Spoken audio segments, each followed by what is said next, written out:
अध्याय 3 कर्मयोग। कर्मयोग और ज्ञान योग का भेद। अर्जुन ने कहा, हे जनार्दन, हे केशव, यदि आप निष्काम कर्म मार्ग की अपेक्षा ज्ञान मार्ग को श्रेष्ठ समझते हैं तो फिर मुझे भयंकर कर्म युद्ध में क्यों लगाना चाहते हैं? एक, आप अनेक अर्थ वाले शब्दों से मेरी बुद्धि को मानो मोहित कर रहे हैं। अत इनमें से मेरे लिए जो एकमात्र श्रेयस्कर हो उसे कृपा करके निश्चय पूर्वक मुझे बताएं, जिससे मैं उस श्रेय को प्राप्त कर सकूं।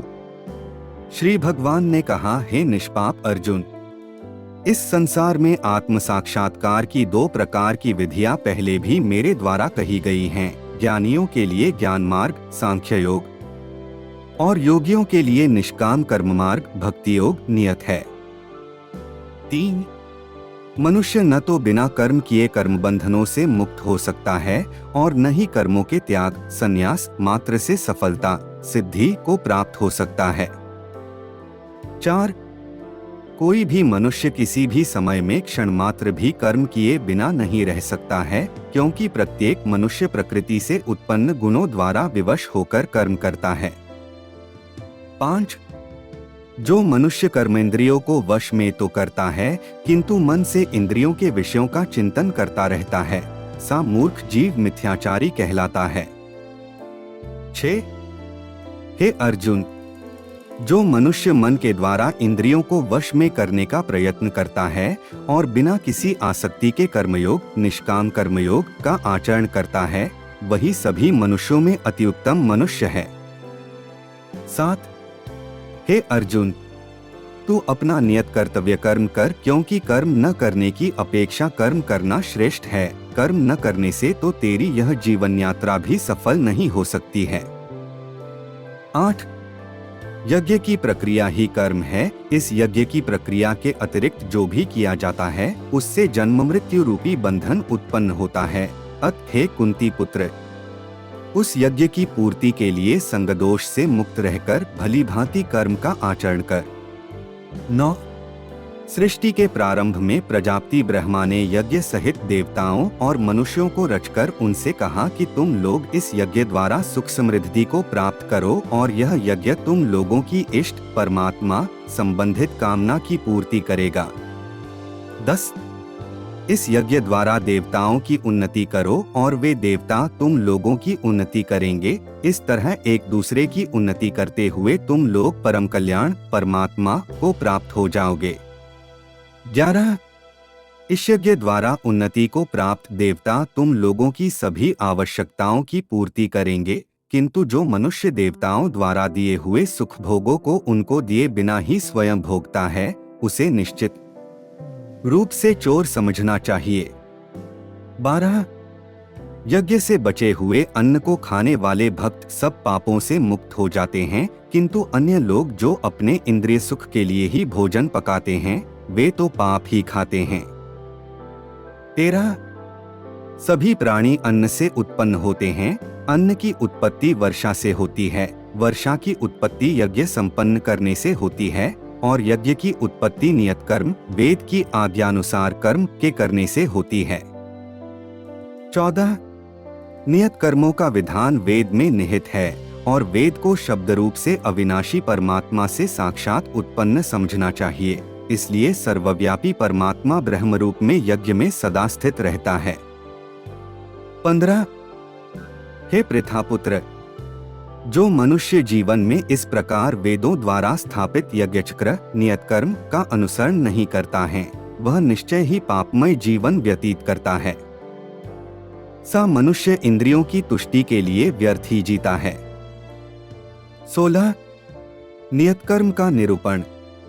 परंतु जो मनुष्य आत्मा में ही आनंद प्राप्त कर लेता है तथा वह अपनी आत्मा में ही पूर्ण संतुष्ट रहता है, उसके लिए कोई नियत कर्म कर्तव्य शेष नहीं रहता है।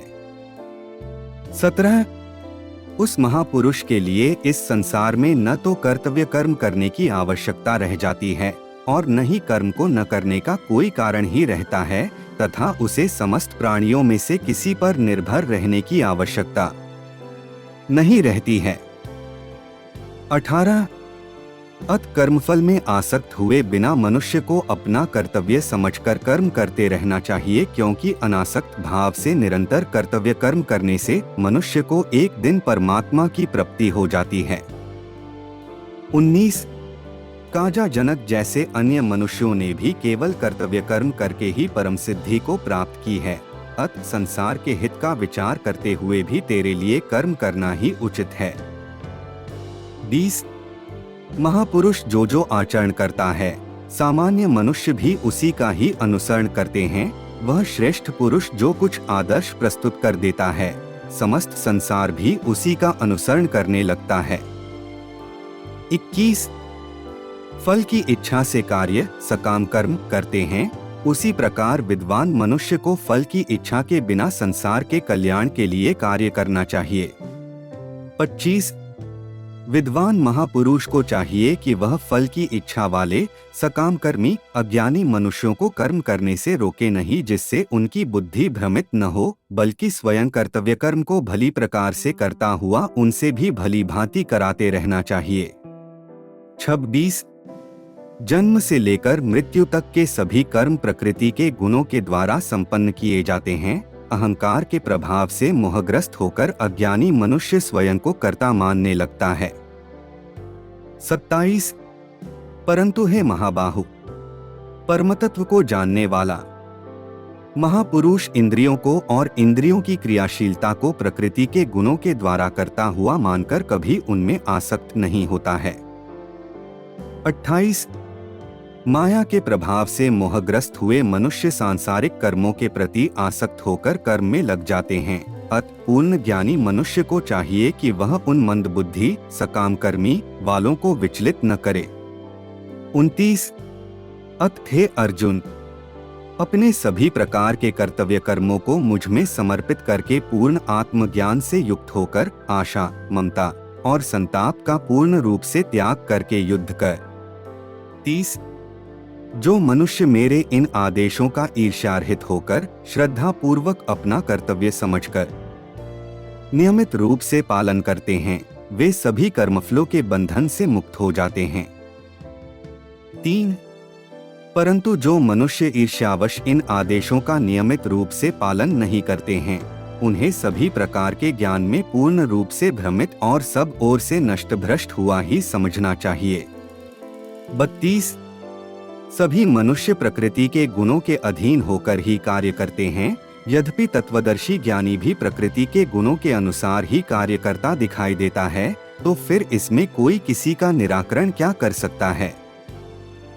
33 सभी इंद्रियां और इंद्रियों के विषयों के प्रति आसक्ति, राग और विरक्ति, द्वेष नियमों के अधीन स्थित होती है।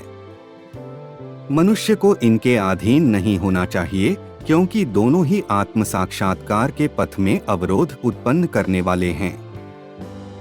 34 दूसरों के कर्तव्य धर्म को भली भांति अनुसरण नकल करने की अपेक्षा अपना कर्तव्य पालन स्वधर्म को दोषपूर्ण ढंग से करना भी अधिक कल्याणकारी होता है। दूसरे के कर्तव्य का अनुसरण करने से भय उत्पन्न होता है, अपने कर्तव्य का पालन करते हुए मरना भी श्रेयस्कर होता है। 35 कामना रूपी शत्रु का शमन। अर्जुन ने कहा, हे वृष्णिवंशी, मनुष्य न चाहते हुए भी किसकी प्रेरणा से पाप कर्म करता है, यद्यपि सा लगता है कि उसे बलपूर्वक पाप कर्म के लिए प्रेरित किया जा रहा है। 36 श्री भगवान ने कहा, इसका कारण रजोगुण से उत्पन्न होने वाले काम, विषय वासना और क्रोध बड़े पापी है। तू इन्हें ही इस संसार में अग्नि के समान कभी न तृप्त होने वाले महान शत्रु समझ।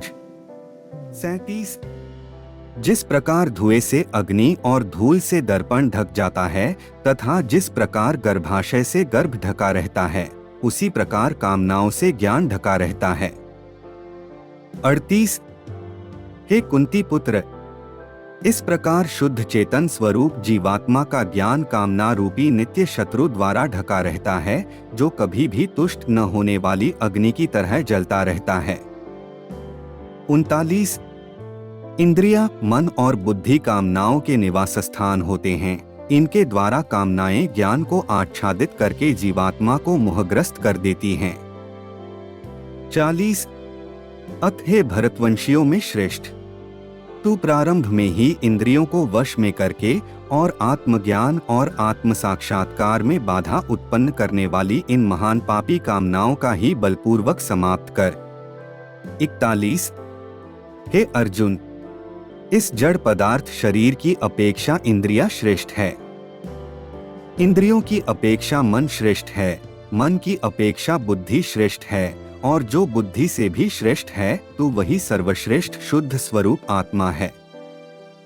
42 इस प्रकार हे महाबाहु अर्जुन, स्वयं को मन और बुद्धि से श्रेष्ठ आत्मा रूप समझकर बुद्धि के द्वारा मन को स्थिर करके तू कामनाओं रूपी दुर्जय शत्रुओं को मार। 43 इस प्रकार उपनिषद, ब्रह्म विद्या तथा योग शास्त्र रूप श्रीमद् भगवद गीता के श्री कृष्ण अर्जुन संवाद में कर्मयोग नाम का तीसरा अध्याय संपूर्ण हुआ। हरि तत्सत।